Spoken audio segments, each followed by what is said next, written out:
The following program is sponsored by Friends of Life Outreach International. I was carrying this pain, right, from being cheated on, thinking that somehow I wasn't worthy. Like, what did I do to deserve this? Why wasn't I good enough? Like, all these things.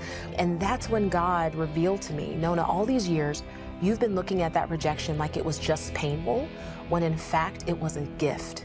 Nona Jones draws from her experience to help you respond to rejection with resilience and resolve rather than fear and defeat. Next on Life Today.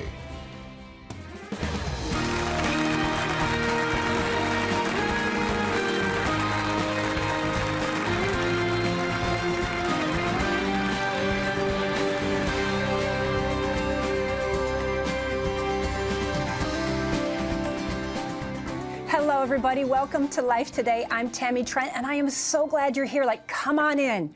Come on in, grab a cup of coffee, grab your tea, grab a blanket, whatever you need. But come on in, settle in with us. I think today is going to be a day that you need, because I know I need it, so I'm quite sure you need it too. And I want to introduce you to someone really special to me already, Belinda Lane. Now, you may have seen her on TV before, just as I have. You've got so much depth. You have so much wisdom. You are a true woman of God. And I'm honored to be here with you and have this time with you, Belinda. Thanks for being here. Thank you, Tammy. I am so excited about being here today. It's such an honor and a privilege. And I just, for so many years, have loved James and Betty. And our hearts have been connected to them for 20 years. And so it's just been really sweet to follow along in the ministry and then to be able to guest host with you today. Yes. I'm loving it. You're so blessed. I am so blessed. I am so blessed. It's going to be so, so good. And look, we're going to talk about something really important to so many of us, I know, and so many of us have been affected by this rejection. It really hurts. It is a painful reminder that what we longed for and what we hoped for, it just didn't happen. It didn't come to pass. But what if rejection is actually a setup for something greater in your life? Today, we're sitting down with author and speaker Nona Jones, who's written a powerful book called The Gift of Rejection. So, can we actually discover God's purpose through rejection and even experience divine breakthrough along the way? Let's find out right now as we welcome Nona Jones. I'm so glad you're here. Oh, thank you both for having me. This is such a privilege and a joy. It's so good. And she's right. It's such a good book. And I'm going to start right up at the top, because I'm thinking rejection as a gift. There's no way that I have ever seen in my life rejection being a gift. And so when I think also that Nona's written this book, here's this title, there's got to be a backstory. Like, she's got to have experienced something to be able to speak this into our lives. So let's start there. Okay, so I agree with you. I would have never imagined that rejection could be called a gift or be placed in the same sentence as gift. But let's see, this was maybe 8 years ago where I had this revelation, because when I was in high school, I was not the girl that guys wanted. I was overweight and just nobody wanted me. But then I ended up losing weight and met a guy who really, really liked me, and he became my boyfriend. I became his girlfriend, and we had talked about getting married. Like, this was a serious relationship. Wow. And one weekend he wanted to take me to the movies, and I was excited to go, got my hair done, nails done, everything. And an hour before we were supposed to go, he called me and said a family emergency had come up and he couldn't go. And so, of course, I was bummed, but I was ready to go to the movies. So I called some friends and I said, hey, let's go. And we ended up going to the movies, and we're standing in line at the theater. And I happen to look over, and I see my boyfriend holding hands with another girl. Now, I'm not the type, there are some women who are going to be like confronting you. Like, they're going to be angry and loud. I wasn't that type. I was just really, really hurt. And my friends who also saw him were like, he's a jerk. Just, it's okay, Nona. You know, it's all right. So he tried to call me that week, right? He's calling to try to apologize, get back together. And I wouldn't take his call. Well, fast forward maybe, 15 years. At that point, I was working at the company formerly known as Facebook, and a pastor friend called me and said, hey, I need your help because one of my spiritual sons is having some really mean things put on his Facebook page. Can you have his page taken down? And I was just like, I've never had someone ask me to take their page down. People will say that, can you help me get it back up, but not take it down. So I said, look, I don't know, I can't make any promises, but send me a link to his page and I'll see what I can do. I'll try to escalate it.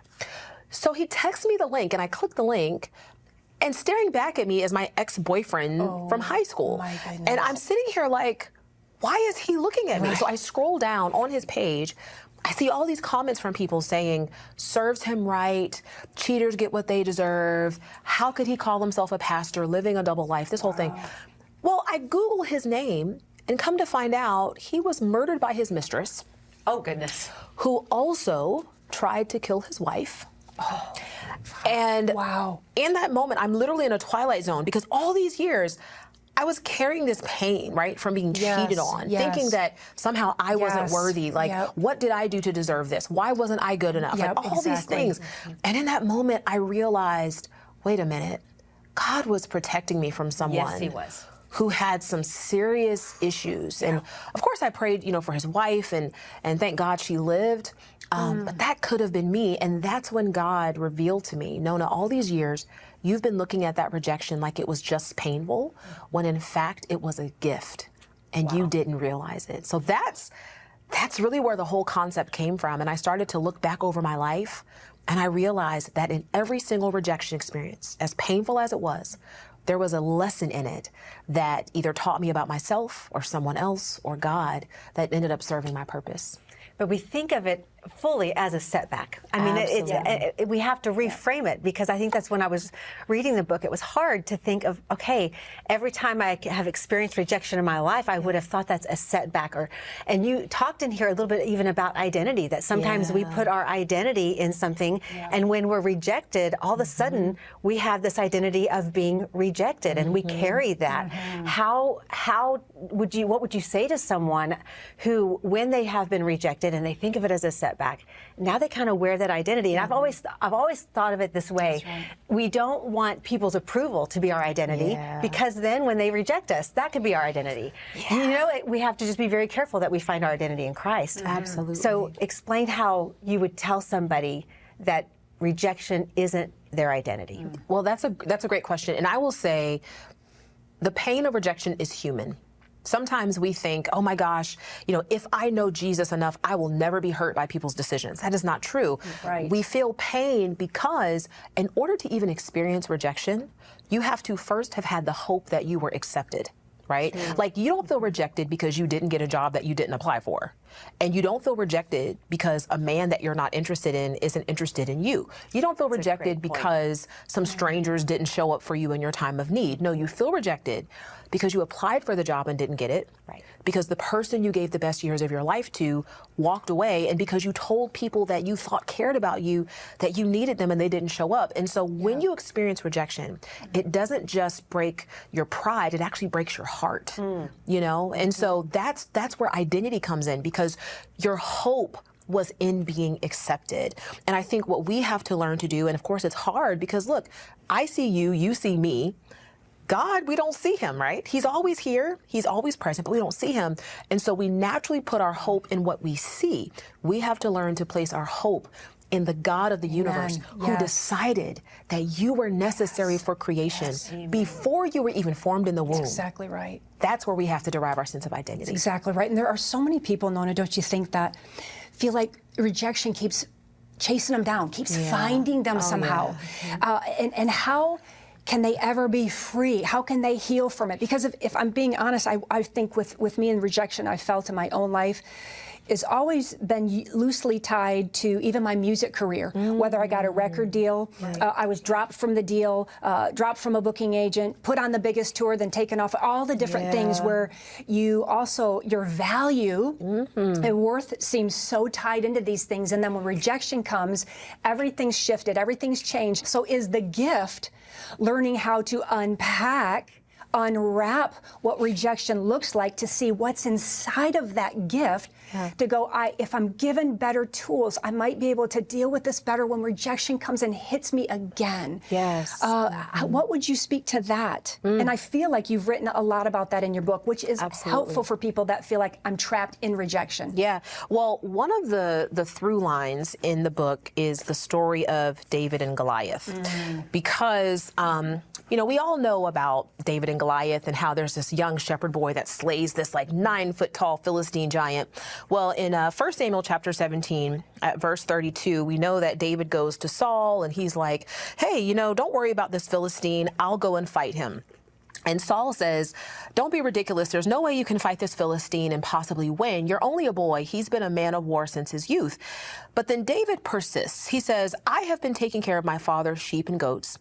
And when a lion or a bear came to steal a lamb from the flock, I would go after it with a club and rescue the lamb from its mouth. If the animal turned on me, I would catch it by the jaw and club it to death. I have done this to both lions and bears, and I'll do it to this pagan Philistine too, for he has defied the armies of the living God. The Lord who rescued me from the claws of the lion and the bear will rescue me from this Philistine. Now, when we hear that, we're like, yeah, David. Yeah, that's right. That's right. But if you go back just one chapter, and this is where I think the whole idea of rejection being a gift really seeped into my understanding. If you go back just one chapter, you find that the Lord decided that he was going to make one of Jesse's sons the next king of Israel, right? And for those who know the story, it turns out that it was David who was going to be the next king of Israel. But when the prophet Samuel goes to Jesse's house, and he's like, show me all of your sons, because I'm going to anoint one of them king. He didn't tell him that, but he knew. It says that all of the sons came to Samuel. Jesse had all of his sons come to Samuel. But there was one that was left out in a field by himself to tend sheep. And so Samuel looks at all the sons and he's like, none of these are the chosen one. Are these all the sons you have? And Jesse is like, oh, they're still the youngest. He's out in the field tending the sheep. So it wasn't that David wasn't there because they didn't know where he was. It's that they knew where he was, but they didn't invite him. Oh. And in that case, him being left out in the field to tend those sheep and fight those lions and fight those bears becomes the necessary precondition for him to have the courage in the Lord to defeat Goliath. Wow. And the contention that I've been making, and I really want people to understand, is that every rejection contains the gift of an inflection point. Because rejection positions you for purpose. In the case of David, he would have never had the courage to stand before Goliath. I mean, warriors were afraid of Goliath. Here's this young shepherd boy who's like, I'll fight him. Why? Because he was left out in a field by himself to tend sheep that enabled him to fight off lions and bears with nobody but the Lord. And that gave him the courage he needed to stand and to fight. So rejection positions you for purpose. What I encourage people to do is when you experience rejection, instead of saying, oh, what's wrong with me? Ask, God, what are you positioning me for? Ooh. And I remember reading, you also said it's like an invitation for transformation. Yes. And when you think about an invitation to something, it's like, oh, I want to be invited to something, and you always want to accept it. And this is like, I'm accepting this invitation for transformation by saying okay to the rejection. That's pretty powerful. And really, when I think about the story of David, I think, okay, his life was transformed clearly by being told that he's going to be king. Then he went, but at that moment, I don't know if I've ever sat and really thought about, did he experience that devastating feeling of rejection? Well, if you read the Psalms, and it's really powerful, there's several of the Psalms where David actually writes about how he was born in iniquity. He talks about how he was shunned by his family. He talks about how he was rejected. And so we celebrate what happens on the day of the battle, but we don't see what happens behind the scenes. And that's the rejection that prepares you for the battle. It's so funny because, like, you know, I'm a speaker now and I do all of this, but it's only because of rejection. Like, I actually had a manager. I was doing speaking for a company. I had a manager tell me that she didn't want me to do any more speaking for the company, but people were still inviting me to speak on behalf of the company. And so I had to tell them, hey, I can't do this anymore. And they were like, well, can you just speak as you? Like, without the company title or name, can you just do that? And so I started to do it, and I couldn't get paid when I was speaking for the company.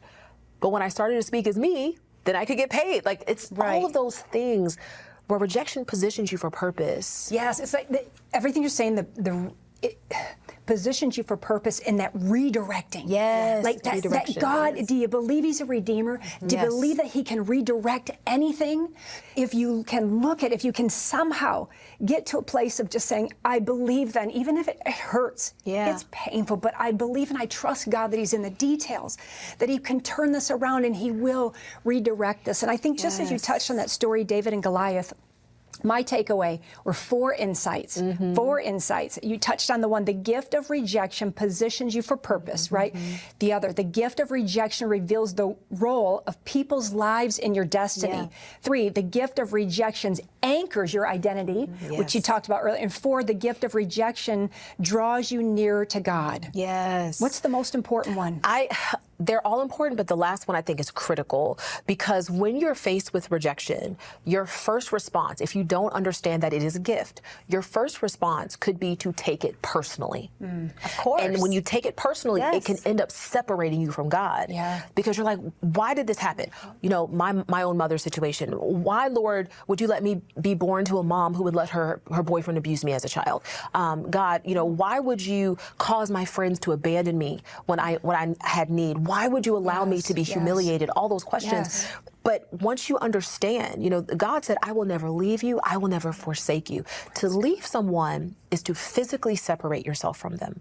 To forsake someone is to emotionally separate yourself from them. God said, I will never physically nor emotionally separate myself from you, but you have to be willing to stay near me, even when it hurts, even when there's pain. And that's a decision we have to make, because we get so fixated on who walked away that we forget who never left.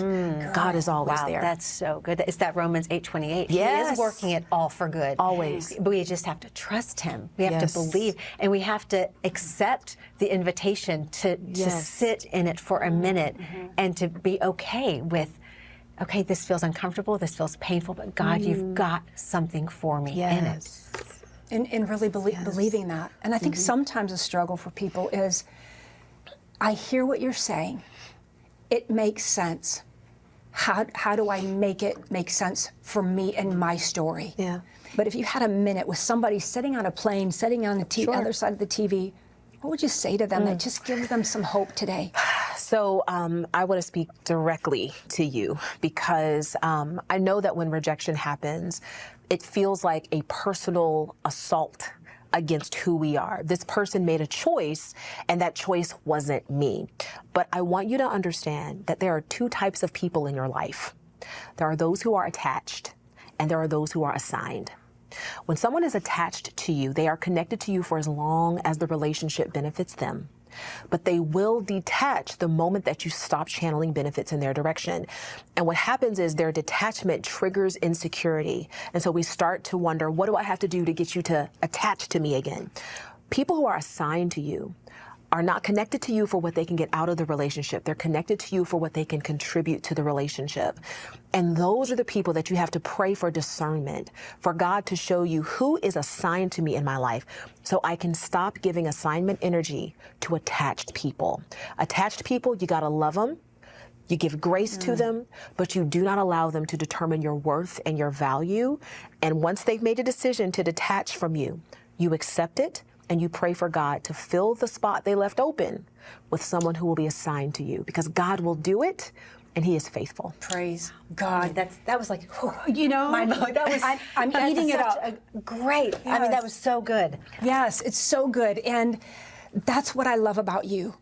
You have so much to say because you've experienced so much. You're wise, it's rich, it's deep, and you've downloaded it into this book, The Gift of Rejection. And I want to say to you today, I want you to have this book, especially if you're struggling with that and you want a clear understanding. You need a revelation from God today.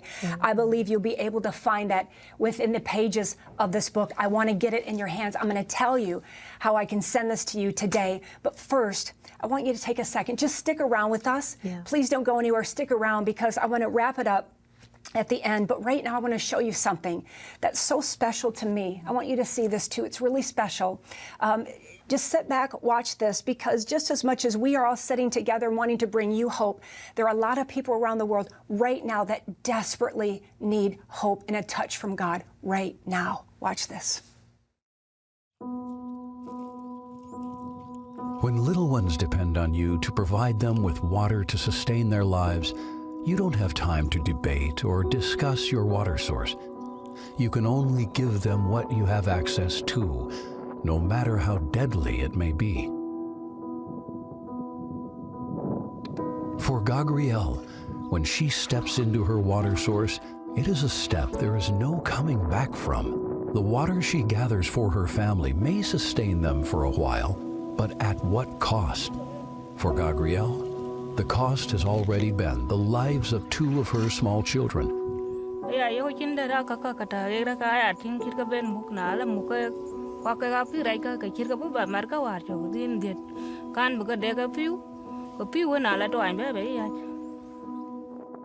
When not caring for her children, Gabrielle visits the graves of her babies that she has lost and weeps and prays. She mourns not only for her children, but for the over 20 children in her village that have died due to consuming contaminated water.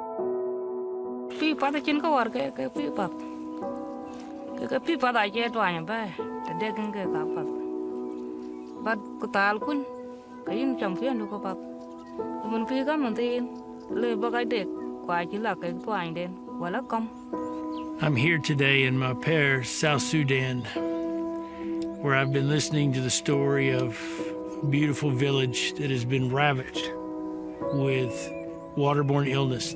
It's this one village that breaks my heart and makes me say, Lord, when am I going to be able to tell Gabrielle that a well is coming?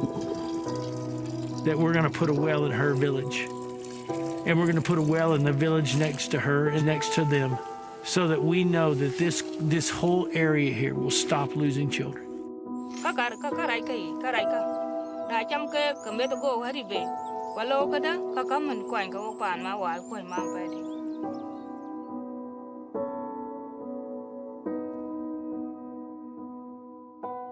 Loss is a heavy thing.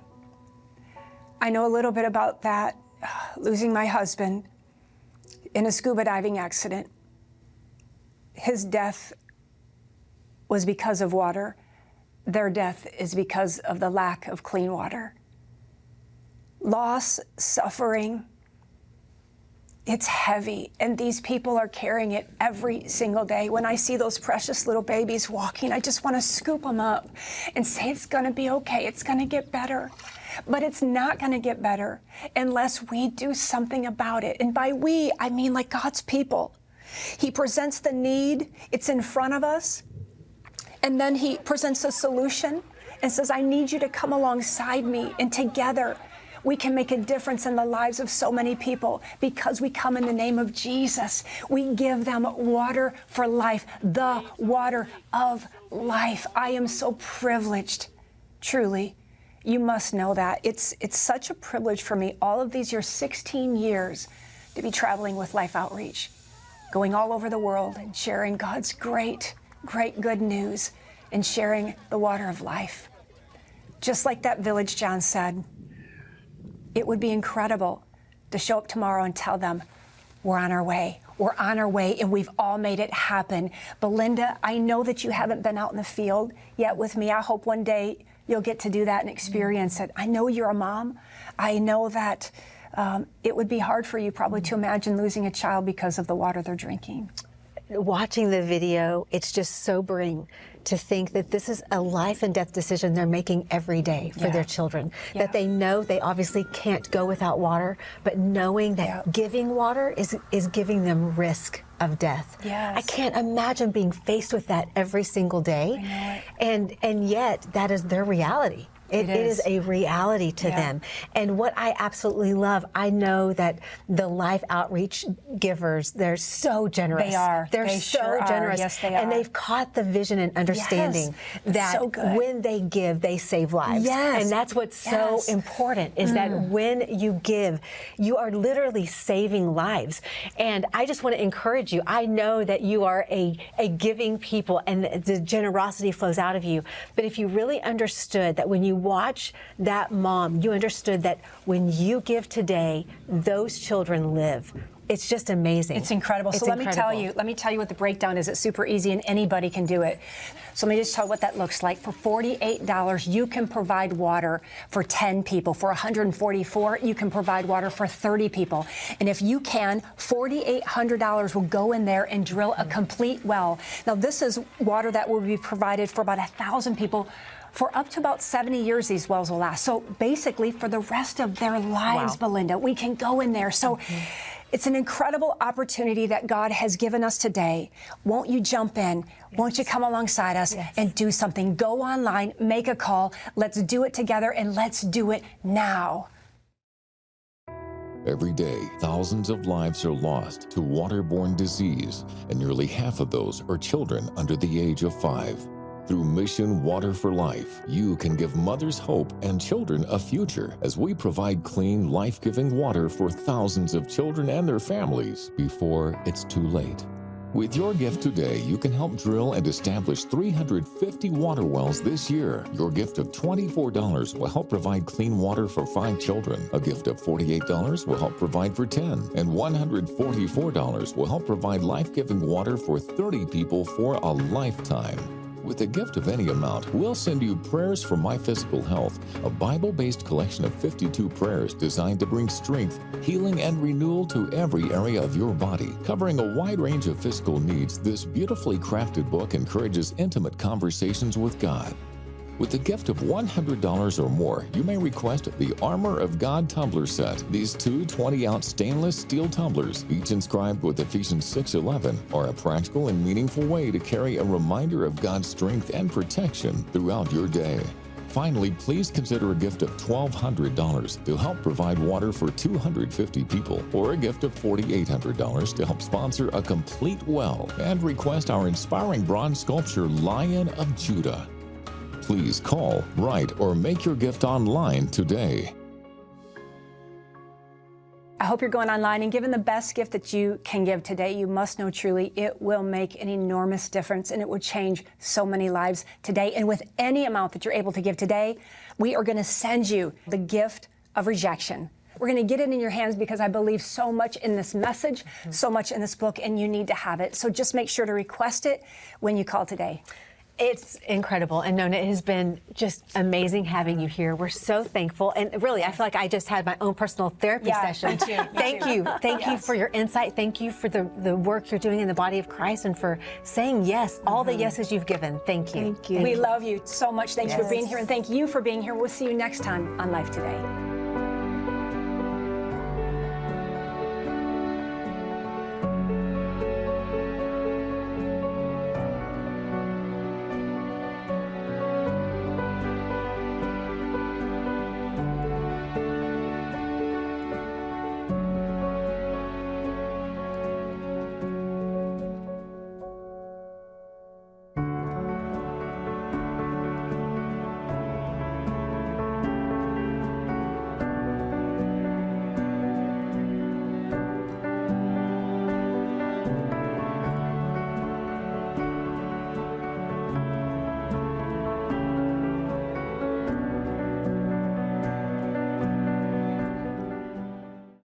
We're not sinners because we sin.